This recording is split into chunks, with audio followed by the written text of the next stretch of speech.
একদিন গৌরীমা দক্ষিণেশ্বরে উপস্থিত হলে ঠাকুর তাকে দেখে বললেন, তোর কথাই ভাবছিলুম। বিভিন্ন কথাবার্তা চলতে লাগলো তাদের মধ্যে। বিভিন্ন কথার পর গৌরীমা ঠাকুরকে অত্যন্ত আপনার জন ভেবে তুমি সম্বোধন করে উত্তর দিলেন, তুমি যে এখানে লুকিয়েছিলে আগে তা তো বুঝতে পারিনি বাবা। ঠাকুর একগাল হেসে বললেন, তাহলে আর এত সাধন ভজন কি করে হতো?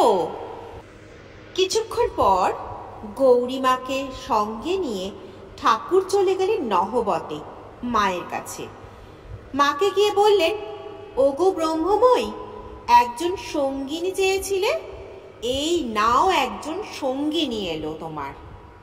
এরপর থেকে গৌরীমা ঠাকুর আর মার সেবায় নিয়োজিত হয়ে নিজেকে ধন্য জ্ঞান করেছিলেন। তিনি মাকে সাক্ষাৎ ভগবতী আর ঠাকুরকে সাক্ষাৎ ঈশ্বরের পূর্ণ অবতার জ্ঞান করে ভক্তি, শ্রদ্ধা, পূজা করতেন।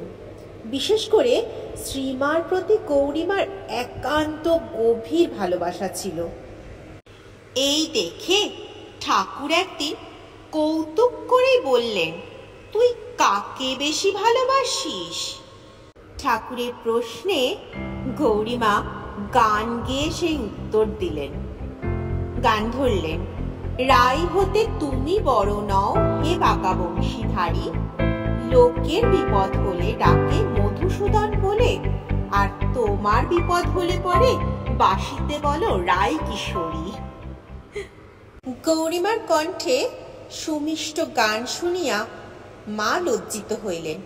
কুণ্ঠা প্রকাশ করিয়া গৌরীমার মুখখানি চাপিয়া ধরিলেন। শ্রী শ্রী ঠাকুর যেন তখন ভাবে ঢলঢল এবং পরাজিত হয়ে মৃদু হাস্য করতে করতে ওই স্থান আস্তে আস্তে করে ত্যাগ করলেন। এই লীলা বোঝার সাধ্য কি আছে আমাদের? যদি অপূর্ব এই কথা শ্রবণ করতে পারি তাহলেই যেন জীবন ধন্য হয়ে যায়।